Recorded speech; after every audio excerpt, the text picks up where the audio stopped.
కూడిక అన్న ఉద్దేశం ఏంటంటే ఈ జగన్ కాలంలో కూడా దేవుని యొక్క సువార్త ప్రకటించాలని దేవుని యొక్క సంకల్పాన్ని వచ్చి నిర్ణయిస్తూ వచ్చినాడు. అందుకని బైబిల్లో రాయబడింది, ప్రభునందు మీ ప్రయాసం ఏ కదంటారు, వ్యర్థం కాదు. అందుకని పరిశుద్ధ గ్రంథమైన బైబిల్లో నుండి బాబు పుట్టిన యొక్క సందర్భముగాను దేవుని యొక్క వాక్యముల నుండి కీర్తన గ్రంథము 65వ అధ్యాయము, కీర్తన గ్రంథము 65వ అధ్యాయము 11వ వచనం అందరం కలిసి చదువుకుందాం. 10, 11 అందరం కలిసి చదువుకుందాం. దాని దుక్కులు విస్తారమైన నీళ్లతో తడిపి దాని గనులను చదును చేయుచున్నాను. వాన జల్లు చేత దాన్ని పదును చేయుచున్నావు. అది మొలకెత్తగా నువ్వు దాన్ని ఆస్వాదించుచున్నావు. సంవత్సరం నుండి దయాకిరీటం ధరింపు చేసి ఉన్నావు. నీ జాడలు సారము వెదజల్లుచున్నవి. దేవుడు సహాయం చేయనట్లు ఒక చిన్న ప్రార్థన చేసుకుందాం. పరలోకమందు మా తండ్రి, గొప్ప దేవానికి స్తోత్రాలు చెల్లించుకుంటున్నాం. ఈ జగని కాలనీని ప్రేమించి ఏర్పరచుకునే కేవలం ప్రార్థన మందికి స్తోత్రములు. ఈ దాసుని యొక్క కుమారుడి చిన్న కుమారుడి యొక్క మొదటి జన్మదిన సందర్భముగా ఏర్పరచుకునే యొక్క ప్రత్యేకమైన కూడికై స్తోత్రం. ఈ దావీదు రాసిన ఈ కీర్తనలో 10, 11 వచనాల్లో దాని దుక్కులు విస్తారమైన నీళ్లతో తడిపి, అందుకనే చిన్నపిల్లవాడు తాను పెద్దవాడు అయ్యే వరకు కూడా ఏమొస్తాయి రోగాలు వస్తూ ఉంటాయి. జలుబు అని, దగ్గు అని. మనం అనుకుంటాం 5 సంవత్సరాలు అయినా కూడా పిల్లవాడికి ఏం కావాలా. అందుకని పెద్దోళ్ళు అంటారు, అమ్మ 5 సంవత్సరాలు ఉంటే పిల్లవాడు ఎచ్చగట్ట ఏమవుతాడు చెప్పలేదు. మనకు కూడా పిల్లలు ఉన్నారు కదా, ఏమైంది. అందుకని రేత్రి పిల్లోడు ఏడ్చినా ఆ యొక్క బాధ 5 సంవత్సరాలు అనుభవించాలంట. అందుకని ఇప్పుడు ఇక్కడ రాయబడిన కీర్తన గ్రంథంలో రాయబడుతూ వచ్చింది, పొలము దుక్కు దున్నుతుంటే పొలం ఏమైంది, దుక్కు దున్నపోతే పండిద్దా, పండదు. అట్లాగనే పిల్లవాడికి కూడా రోగాలు వస్తూ ఉంటాయి, పోతూ ఉంటాయి. వాన జల్లు పడుతూ ఉంటే ఆ యొక్క మొక్క మొలకెత్తి ఏమైందంట, ఆశీర్వదించబడిద్దంట. అట్లాగనే నువ్వు సంవత్సరములను నీ దయా కిరీటమును ఏం చేసినావు, ధరింపజేసి ఉన్నావు. ఈ దేవుని యొక్క దయ అనేది మనలో లేకపోతే ఆ కిరీటాన్ని మనము పొందలేము. అందుకని ఇక్కడ రాసినాడు 12వ వచనంలో కూడా, అడవి బీడులు సారమును చిలకరించుచున్నవంటి. అడవి బీడులు, అందుకని వాటిలో కూడా నీళ్లు పెట్టేవాళ్ళు ఉండారా. మన ఇంటి కాడ చెట్టు ఉందనుకో, టయానికి ఏం చేస్తాం, నీళ్లు పెడతాం. అట్లాగనే అడవి బీడుల గురించి బైబిల్లో రాస్తూ వచ్చినాడు.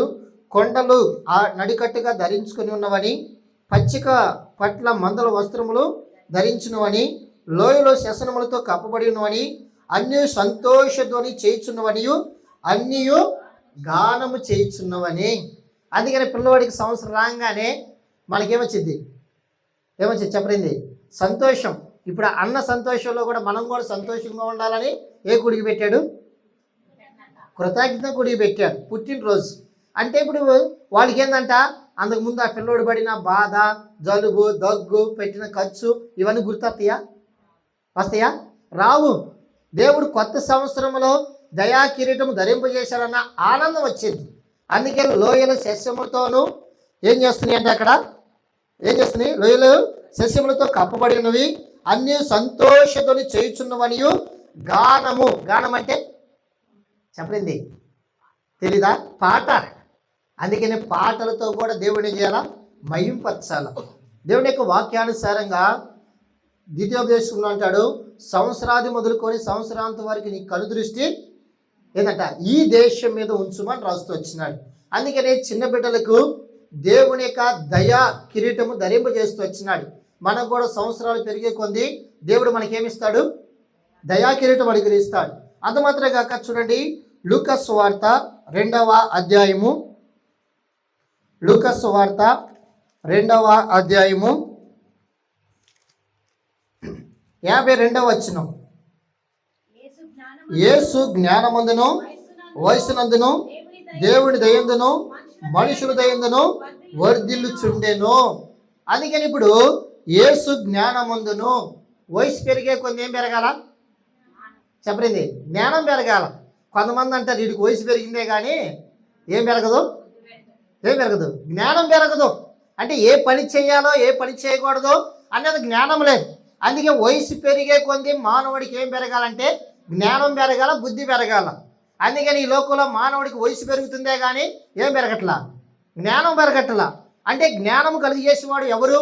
మొదటి కొరింథీ రాసిన పత్రిక 1:31 రాయబడింది, యేసుక్రీస్తే మనకు జ్ఞానము, నీతియు, పరిశుద్ధత, విమోచన రాయబడుతూ వచ్చింది. అందుకని దేవుని యందు భయము, భక్తి కలిగిన వాడికి జ్ఞానం కలిగేది. భయము, భక్తి లేదనుకో ఏముండదు, జ్ఞానం లేదు. అందుకని ఈ లోక జ్ఞానము దేవుడి దృష్టికి ఎలాంటిదంట, వెరితనం. సామెత గ్రంథాలు అంటుంది, నా కుమారుడా నా జ్ఞానోపదేశం మాటలు వినుము, అయినారా ఈ జగన్ కాలంలో మిమ్మలను ప్రేమించి ఈ దినాన జన్మ సందర్భము ఎందుకు పెట్టినాడంటే జ్ఞానము కలిగిన దేవుడును గ్రహించాలని, ఆ జ్ఞానం కలిగిన దేవుడిని నువ్వు ఎదికి కనుగొనాలని. అందుకని యెహోవా యందు భయభక్తి కలిగి ఉంటే జ్ఞానమునకు మూలం. అందుకనే ఆ కొలస్సీయులకు రాసిన పత్రికలో రాబడింది, ఎవరికైనా జ్ఞానము కొదుగా ఉన్నలా ఏం చేయాలా, ఏం చేయాలా, జ్ఞానం కొద్దిగా ఉంటే అతను దేవుణ్ణి అడగవలెను, అప్పుడు దేవుడు అతనికి అనుగ్రహించును. అందుకనే జ్ఞానము ఎట్లాగొచ్చింది, చదువు వల్ల రాదు. చదువు వచ్చే జ్ఞానము అప్పుడప్పుడు అనుకుంటాం, ఏమని వీడు చదువుకున్నాడే కానీ ఏం లేదంట, జ్ఞానం లేదని అంటాడు. అందుకనే జ్ఞానము కలిగి చేయవాడు దేవుడు.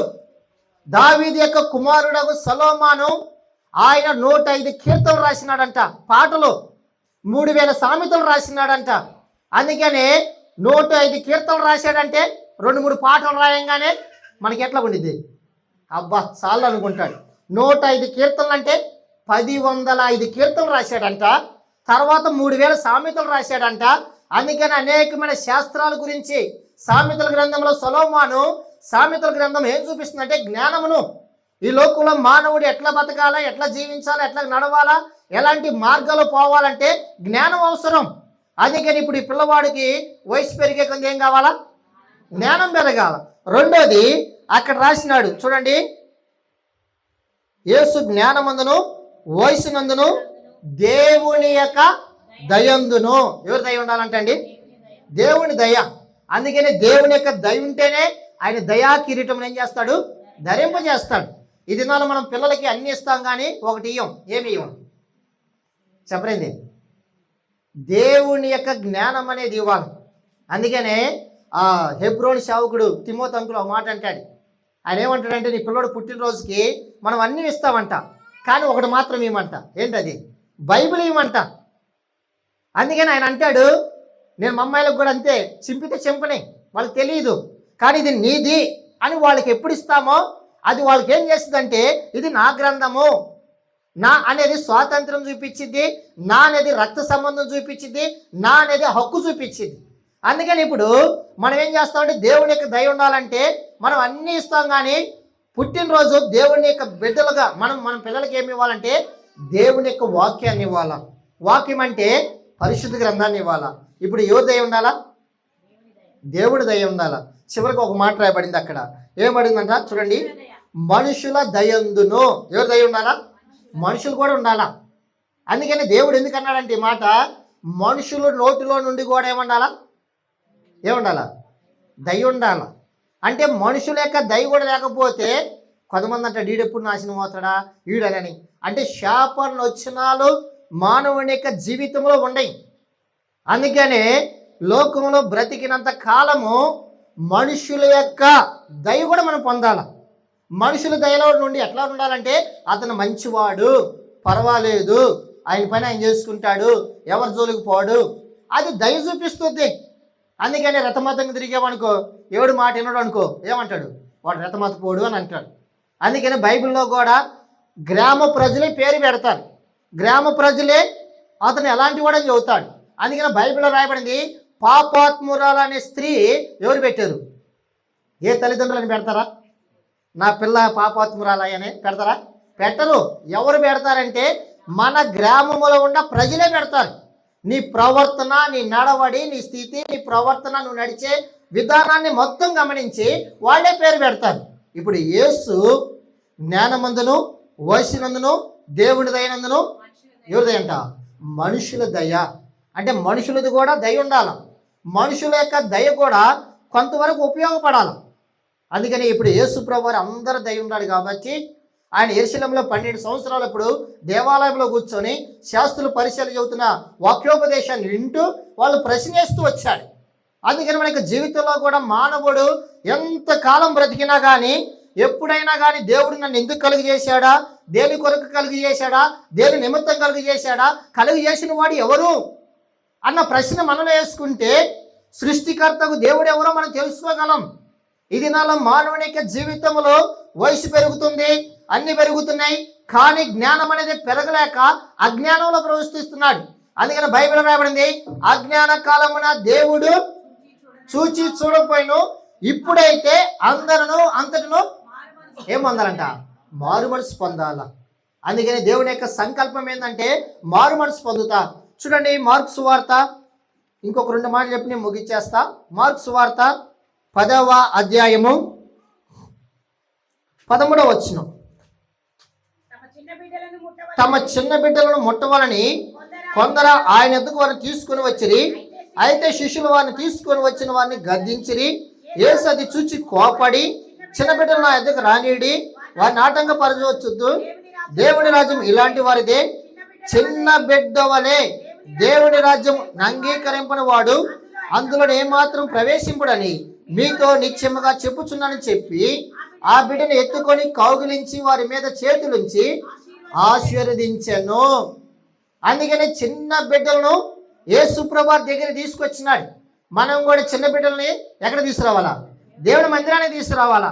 అందుకే మొదటి సమయాల గ్రంథంలో రాయబడింది, అన్న తన కుమారుడు పుట్టిన తర్వాత అయ్యా అప్పుడు అంది, నా కుమారుని దేవుని మందిరంలో విడిచిపెట్టే వరకు నేను మందిరానికి రాను.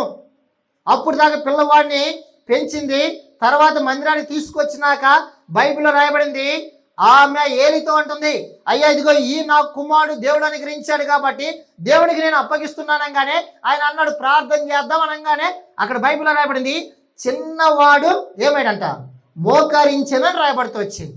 అందుకనే మన చిన్న బిడ్డలకు మన ప్రవర్తన, మన నడవడి, మనం ఎట్లా మాట్లాడుతున్నావో ఇవన్నీ గమనిస్తాడు.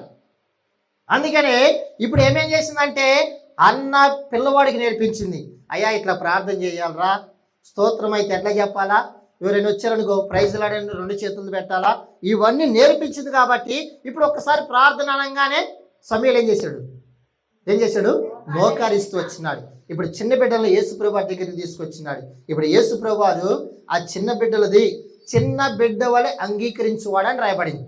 అందుకని ఈ దినాల్లో చాలామంది పెద్దోళ్ళు ఉంటారు, వాళ్ళకి అంగీకారం లేదు. అంటే చిన్న బిడ్డ ఎలాంటి వాడు అంటే చెప్పింది ఏం చేస్తాడు, నువ్వు కొట్టిన తర్వాత మళ్ళీ 5 నిమిషాలకి ఎక్కడికి వస్తాడు, దగ్గరికి వస్తాడు.